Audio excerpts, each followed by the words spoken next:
ओम सर्वमंगल मांगल्ये शिवे सर्वार्थ साधिके शरण्ये त्र्यंबके गौरी नारायणि नमोस्तुते।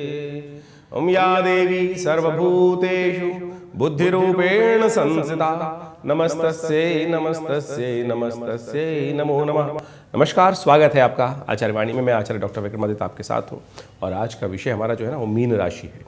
मीन राशि पर जो सूर्य और राहु की युति होने जा रही है वो क्या कुछ प्रभाव उत्पन्न कर रही है। देखिए, मीन राशि वालों, आपकी राशि के अनुसार से समझ लीजिए, मार्च के महीने में जिस प्रकार से 15 मार्च को परिवर्तन का योग बन रहा है और राहु और सूर्य एक साथ एक राशि पर अपना एक योग बनाने जा रहे हैं और ये योग विशेष तौर पे एक महीने के लिए 30 दिन के लिए बनने वाला है।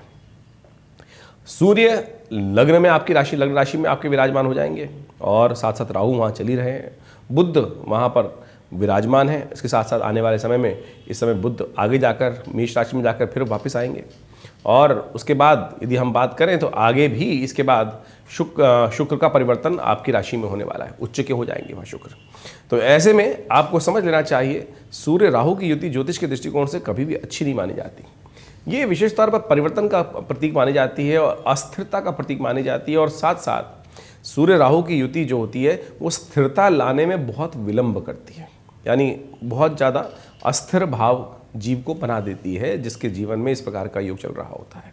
आपके लग्न में है, आपकी पर्सनैलिटी में ऐसा योग बन सकता है कि अस्थिरता रहे, जो भी कार्य कर रहे हैं या स्वभाव में परिवर्तन में अस्थिरता का भाव उत्पन्न कर सकता है और जो आपके लिए समस्याओं का कारण बन सकता है। थोड़ा ध्यान रखना पड़ेगा आपको।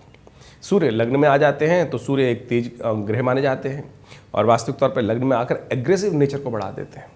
आमतौर पर आप जन्मपत्री देखें जिनमें भी सूर्य लग्न में जब भी होगा वो व्यक्ति एग्रेसिव होगा, बहुत ज़्यादा जल्दी जल्दी कार्य करने वाला होगा, तेज रहेगा। उसका तेज तो अच्छा व्याप्त होगा, उसके प्रभाव को बहुत अच्छा कर सकते हैं। लेकिन नैसर्गिक दृष्टिकोण से राहु जो है सबसे ज़्यादा प्रबल ग्रह माने जाते हैं। जी हाँ, सूर्य जैसे ग्रह को भी, सूर्य समस्त ग्रहों को अस्त करते हैं लेकिन राहु सूर्य को ग्रसित कर लेते हैं, चाहे वो थोड़ी देर के ही कर लें तो ग्रहण लगा देते हैं राहु को। और यही योग आपकी राशि में बनने वाला है। जो राहु जो है विशेष तौर पर आपकी राशि के अनुसार से, मीन राशि के अनुसार से राहु जो है सूर्य के साथ योग बना रहे हैं और यही अस्थिरता का भाव उत्पन्न करने वाला है। सूर्य लग्न में आने के कारण से वैसे बहुत अच्छा माना जाता है, प्रभाव ऐसा हो जाता है कि उसका प्रभाव सब जगह 1000 लोग खड़े हों लेकिन उनका प्रभाव वहाँ पर जिनकी भी लग्न में सूर्य उपस्थित होगा उनका प्रभाव अवश्य रहेगा और शुद्ध रूप से हो तो बहुत अच्छा माना जाता है। वैसे यहाँ पर आपकी राशि के अनुसार से यदि हम बात करें तो उच्च अभिलाषी सूर्य हो गए। जब मीन राशि में आते हैं तो उच्च अभिलाषी, और एक बात मानिए, उच्च से अच्छा ग्रह उच्च अभिलाषी ग्रह माना जाता है। लेकिन राहु और सूर्य की युति जो हो गई है वो यहाँ समस्या का कारण है। सबसे पहले तो आपको अपने आप को स्थिर रखने का प्रयास करना चाहिए, एग्रेसिव नहीं होना है। जितना परोपकार करोगे ना, इस वक्त आपकी राशि के अनुसार से योग बना हुआ है, जब हम बात कर रहे हैं मीन राशि वालों के लिए, परोपकार। परोपकाराय वहंती नद्या, परोपकाराय दुधंती गावा, परोपकाराय फलंती वृक्षा। शास्त्र कहता है ना, परोपकार, जितना दया धर्म करोगे उतना आपके लिए अच्छा रहेगा, मन में स्थिरता रहेगी और साथ साथ एग्रेसिवनेस, क्रोध धीरे धीरे कम होता चला जाएगा। परोपकार का भाव, स्वांता सुखाय वाली बात थोड़ी कम करने का आप प्रयास करना चाहिए, उससे ही आपके ग्रहों का उपचार होने के सबसे सुंदर चांसेस बन सकते हैं। राहु यहाँ पर आकर बुध के साथ जिस प्रकार से स्थिति उत्पन्न कर रहा है, राहु बुध सूर्य की युति जो बन रही है, ये आपकी राशि के अनुसार से थोड़ा सा समस्याएं उत्पन्न कर सकता है। और विशेष तौर पर एक बात रखें कि आपकी राशि के अनुसार से मीन के स्वामी जो हैं वो बुध बृहस्पति हो जाते हैं और मीन के स्वामी बृहस्पति भी इस वक्त जो हैं वो शनि से दृष्ट चल रहे हैं और शनि अब होने जा रहे हैं उदय। इसी विशेष तौर पर हम बात करें 15-16 तारीख के अंदर शनि भी उदय हो जाएंगे उदय, और बृहस्पति पर जो दृष्टि पड़ रही थी उनकी अवस्था में वो अशुभ नहीं थी, लेकिन अब बृहस्पति के गुणों को भी थोड़ा कम करने का प्रयास शनि महाराज की दृष्टि कर सकती है, अशुभ कर सकती है। तो ध्यान रखते हुए कार्य करने की ज़रूरत है। ऐसे में ग्रह थोड़े भारी हैं और आपका भी स्वभाव सूर्य के कारण से, राहु की युति के कारण से थोड़ा सा एग्रेसिव हो गया तो बहुत सारी समस्याएं उत्पन्न कर सकते हैं। गुस्सा करने की चीज़ नहीं है, इस बात का ध्यान रखें। या तो गुस्सा ऐसा हो कि जो सामने वाले को प्रभावित कर दे और सामने वाला समाप्त हो जाए आपके गुस्से से, जब उतना गुस्सा कर नहीं सकते हैं। रावण ने उद्देश्य तंत्र के अंदर इस बात को लिखा है, गुस्सा वो चीज़ है कि जो विशेष तौर पे अपने आप को ही खा जाता है, लेकिन क्रोध यदि करना पड़े तो ऐसा हो क्रोध कि सामने वाले का हम कुछ अहित कर सकें, सामने वाले को समाप्त कर सकें। नहीं कर सकते हैं तो फिर उस क्रोध करने का फ़ायदा क्या है। तो ध्यान रखें इस बात को। वैसे तो कहा गया क्रोध पुरुषस्य भूषणम, लेकिन ध्यान रखें क्रोध दिखाने के लिए होना चाहिए। अंतःकरण में यदि उतरता है क्रोध, झिझक उठती है, यहाँ सूर्य राहु की युति जो है वो बाह्य क्रोध के बजाय अंतर में आपको नुकसान पहुंचाने का कार्य कर सकता है। तो ध्यान रखते हुए, इस बात को समझते हुए, ज्योतिष सिद्धांतों को समझते हुए कार्य करने की जरूरत है, तब आप बहुत सारी चीज़ों को ठीक कर सकते हैं। सूर्य राहु की युति यहाँ पर जो है वो विशेष तौर पर कुछ खास उपाय कर लेने से आपके लिए कल्याण के योग बन सकते हैं। सबसे पहले तो गेहूं का दान, शाम के समय सूर्यास्त के आसपास जब सूर्यास्त होने वाले हों, ऐसे में गेहूं का दान विशेष तौर पर करने का प्रयास कीजिए। स्वास्थ्य के दृष्टिकोण सबसे बेस्ट उपाय है ये वाला, गेहूं का दान। यदि मंदिर में जाकर आप तांबे के बर्तन, जो पूजा के बर्तन होते हैं, पूजा के जिसमें काम आते हैं, पंचपात्र इत्यादि, वो मंदिर में दान कर दीजिए। रविवार के दिन कर दीजिए। रविवार की शाम को यदि ये उपाय किया जाए, 3-4 रविवार पड़ेंगे इस समय। खरमास आरंभ हो जाता है जब सूर्य मीन राशि में आते हैं, और ये रहेगा करीब करीब 13-14 अप्रैल के तक। तो ये जो 30-35 दिन हैं, ये विशेष तौर पर बहुत सावधानी भरे। और आपकी राशि के अनुसार से एक बात तो समझ लें, जो इस वक्त शनि की युति मंगल के साथ वहाँ पर जो हो रखी है 12वें भाव में, वैसे तो मंगल और शुक्र की युति वो राजयोग कारक बन रहा है। गोचर के दृष्टिकोण से देखा जाए तो 12वें के भाव के मंगल शुक्र की युति जो होती है वो प्रबल आगे बढ़ाने के योग देती है, बहुत बढ़िया तरीके से। बृहस्पति शनि महाराज भी वहाँ पर आपकी ग्रोथ को डेवलपमेंट करने का योग अच्छा सा बनाते दिखाई दे रहे हैं। लेकिन शनि मंगल की युति जो है वो कष्टकारी है, वो अंतर्द्वंद उत्पन्न कर सकती है ये युति जो है। और वही सूर्य राहु की युति आपके लग्न में हो गई है। तो ये युतियां जो इस वक्त आपकी राशि के अनुसार से जहां जहां भाव उत्पन्न कर रही हैं, उनको ठीक करने के लिए आपको अपने आप को सेल्फ कॉन्शियस लेवल पर समझना होगा। वो भगवान सूर्य को जल देने का प्रयास कीजिए, नित्यपति। यदि भगवान सूर्य को नित्यपति जल देंगे तो ये भी सबसे श्रेष्ठ उपाय है, इसको करने का प्रयास कीजिए। यहाँ सबसे पहला शांत रहना सबसे पहले ज़रूरी है, परोपकार का कार्य करना ज़रूरी है। और जो उपाय बताए हैं, 2 उपाय हमने आपको बताया विशेष तौर पर।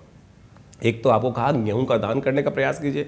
रविवार को शाम के समय मंदिर में जाकर तांबे के बर्तन, पंचपात्र इत्यादि मंदिर में दे दीजिए, किसी को वहाँ पर रख दीजिए मंदिर में जाके।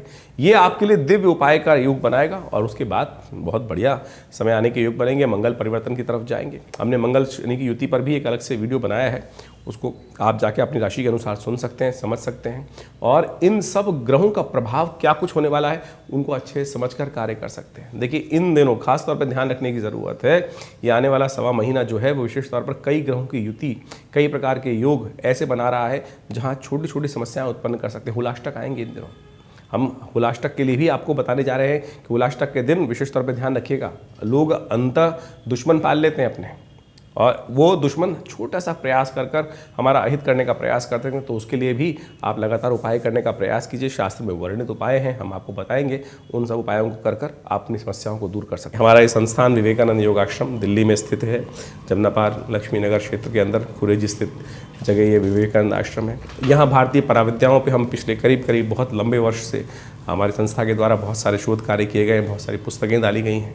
और इन सब पुस्तकों के माध्यम से हम समय समय पर बहुत सारे जो शोध करते रहते हैं उनको प्रकाशित भी करने का प्रयास करते हैं। पूरे विश्व में मुद्रा विज्ञान के संबंध में हमारे ही आश्रम के द्वारा कार्य किया। पिता श्री आचार्य श्री केशव देव जी महाराज के सानिध्य में रहते हुए उन्हें पूरे विश्व में, आज पूरे विश्व में कोई भी व्यक्ति यदि मुद्राओं के ऊपर कार्य कर रहा है तो वो हमारी पुस्तकों से ही कर रहा होगा, आचार्य केशव देव जी के शोध के अनुसार ही कर रहा होगा। इतनी चमत्कारी हैं ये मुद्राएँ कि आपको कोई चीज़, बहुत सारे उपाय करने के लिए हम बता जाते हैं लोग। देखिए इन मुद्राओं के द्वारा भी आप ग्रहों का उपचार कर सकते हैं, बहुत सुंदर तरीका है। तो इस पे बहुत ज़बरदस्त शोध हमने किया और हमारी बहुत सारी पुस्तकें इस आश्रम के माध्यम से प्रकाशित हैं। आश्रम पर नित्य 8 घंटे करीब यज्ञ होता है, एक गौशाला है, माँ भगवती का श्री विग्रह है जो 1947 से मुल्तान से आया, हॉस्पिटल है, पूरा योग, प्राकृतिक चिकित्सा, आयुर्वेद का, भारतीय पराविद्याओं के साथ साथ भारतीय चिकित्सा शास्त्र के ऊपर भी बहुत सारा कार्य चलता ही रहता है। हज़ारों लोग आते हैं संस्थान से लाभ लेने के लिए स्वास्थ्य के दृष्टिकोण से। संस्था भारत सरकार के पैनल पे है और बहुत सारे हम कार्य अपने संस्थान के माध्यम से करते रहते हैं।